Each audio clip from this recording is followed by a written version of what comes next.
Jumlah korban gempa bumi di Nusa Tenggara Timur terus bertambah. Data terbaru BNPB mencatat 68 meninggal dunia, sementara 213 lainnya luka-luka. Data yang kami peroleh hingga saat ini sebanyak 68 jiwa. Sekali lagi, 68 jiwa yang meninggal dengan rincian di Kabupaten Manggarai sebanyak 26 jiwa, Kabupaten Manggarai Timur 24 jiwa, Kabupaten Nagekeo sebanyak 8 jiwa, Kabupaten Sika 4 jiwa, Kabupaten Ende 2 jiwa, Kabupaten Manggarai Barat 2 jiwa, dan Kabupaten Ngada 2 jiwa.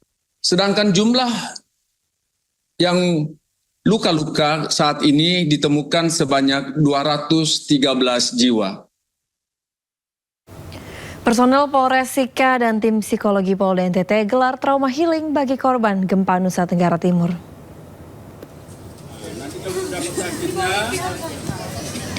Trauma healing bagi pengungsi di posko pengungsian Gelora Samador Maumere, Kabupaten Sika, NTT digelar pada Minggu pagi. Kegiatan ini dilaksanakan guna pulihkan keseimbangan emosional, mental, dan fisik para pengungsi setelah mengalami trauma gempa bumi agar mereka bisa kembali menjalani hidup dengan normal. Kegiatan dilaksanakan melalui pendekatan psikologis yang bersifat edukatif, rekreatif, dan humanis dengan memberikan permainan hiburan, komunikasi interaktif, serta motivasi kepada para pengungsi.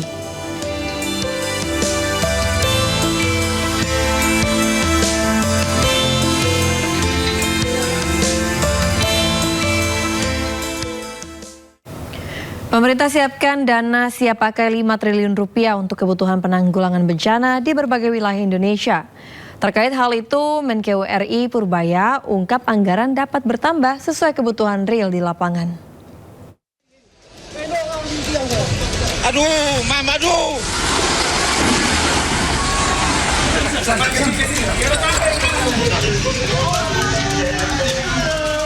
Menteri Keuangan RI Purbaya Yudi Sadewa siapkan anggaran untuk kebutuhan penanganan bencana gempa di Nusa Tenggara Timur. Purbaya menyebut, anggaran itu ada di Badan Nasional Penanggulangan Bencana sekitar 5 triliun rupiah. Meski dana tersebut telah terpakai, pemerintah pastikan kebutuhan penanganan dampak bencana akan terpenuhi. Kan dana bencana itu selalu standby 5 triliun, sebagian dipakai untuk Aceh mungkin. Tapi kalau kurang kita tambah lagi, tergantung si BNPB-nya minta berapa. Mereka bilang udah kirim surat kemarin, kita akan follow up cepat. Khusus untuk bencana seperti itu, SOP-nya kita cepat keluar selama permintaannya jelas. Purbaya juga jelaskan bahwa pemerintah memiliki dana yang bersifat siaga untuk mendukung penanganan bencana. Ketersediaan dana tersebut memungkinkan pemerintah berikan respon pembiayaan sesuai dengan kebutuhan di lapangan.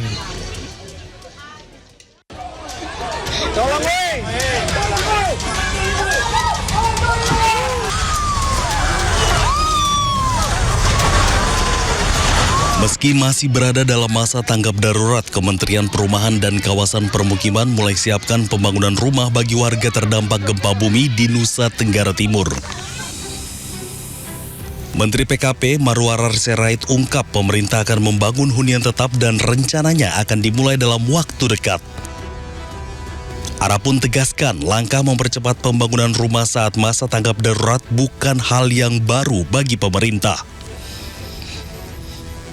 Dia mencontohkan penanganan bencana di Sumatera yang jadi pengalaman pemerintah.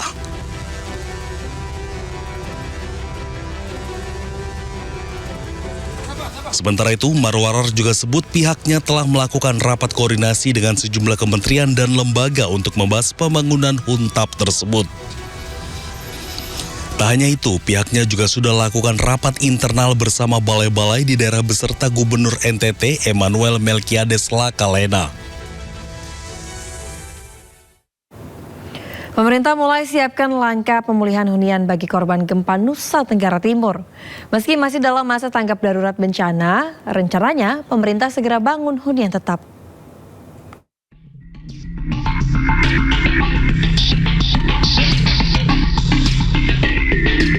Kobaran api dan asap tebal membumbung tinggi saat kebakaran melanda pabrik kemasan plastik di Kampung Mulyasari, Desa Cikopo, Kabupaten Purwakarta, Jawa Barat. Banyaknya bahan yang mudah terbakar membuat api kian membesar. Karyawan pabrik dibantu warga menyelamatkan bahan baku pembuatan kemasan plastik dari kobaran api. Bagian limbahnya ya kebakaran lupa. Warga yang tinggal di sekitar lokasi juga boleh mengungsi ke tempat yang dianggap lebih aman.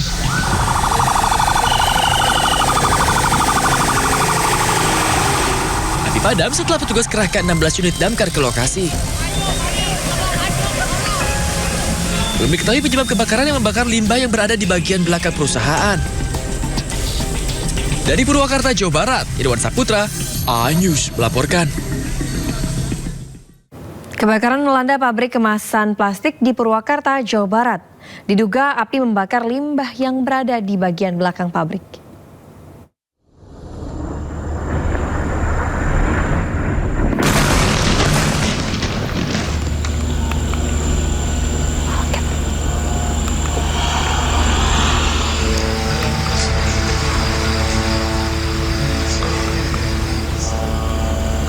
Pesawat tempur Zionis menargetkan Bukit Ali Al-Taher di dekat kota Nabatie di Lebanon Selatan. Rekaman video menunjukkan hantaman serangan di lereng bukit dengan kilatan ledakan dan suara berdengung yang berputar-putar di area sekitarnya. Teroris IDF berdalih militernya menargetkan infrastruktur teror Hizbullah di daerah Nabatie dan Ansar.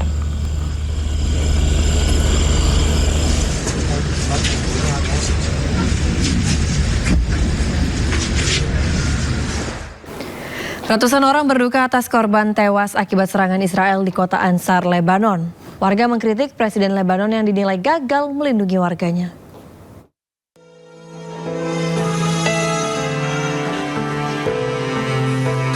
Inilah 7 jenazah warga Nabatie, Lebanon yang syahid akibat agresi militer Zionis. Untuk menghormati para korban, peti jenazahnya dibungkus bendera pejuang Hizbullah. Kepergian para korban diratapi sejumlah kerabat dan warga. Warga Nabatie mengkritik pemerintah Lebanon yang dinilai gagal melindungi warganya. للصراحة ما ملاقي كلمة ولا الدولة اللبنانية، انتم بتقولوا انه انتم دولتنا وانتم بدكم تحمونا، اي حماية هيدي؟ وين هيدول المواطنين اللبنانيين اللي كانوا امبارح عزل؟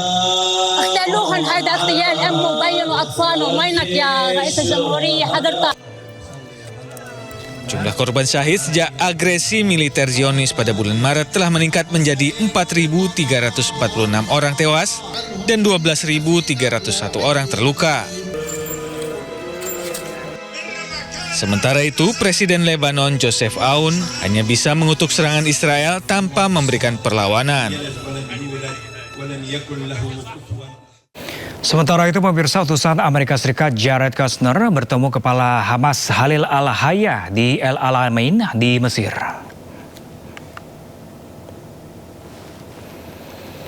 Pertemuan ini juga dihadiri pejabat Dewan Perdamaian Nikolai Mladenov, mantan Perdana Menteri Inggris Tony Blair, dan para mediator regional. Mereka berupaya memecahkan kebuntuan terkait fase kedua rencana perdamaian di Gaza. Hamas menuduh Israel gagal memenuhi kewajibannya karena aksi militer yang terus berlanjut di Gaza. Sementara itu, Netanyahu secara terbuka menolak proposal perdamaian Trump pekan lalu.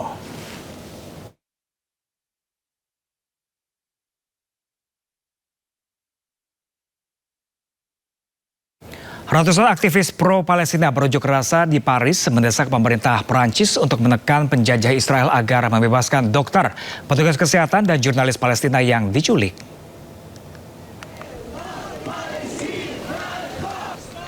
Para aktivis berkumpul sambil memegang plakat yang menampilkan tokoh-tokoh yang ditahan Zionis Israel. Euro-Palestina menyatakan pengakuan Presiden Emmanuel Macron terhadap negara Palestina tidak membawa perubahan positif terhadap hak-hak warga Palestina atau akses bantuan kemanusiaan ke Gaza. Sementara itu, aktivis Euro-Palestina menyerukan pembebasan sandera diakhiri perang di Gaza dan mendesak tindakan yang lebih tegas terhadap teroris Israel. Aksi unjuk rasa ini terjadi di tengah kebuntuan diplomasi dalam upaya untuk mengakhiri konflik di Gaza. Dr Houssem Abou Safia est le directeur de l'hôpital Kamel Adwen au nord de la bande de Gaza.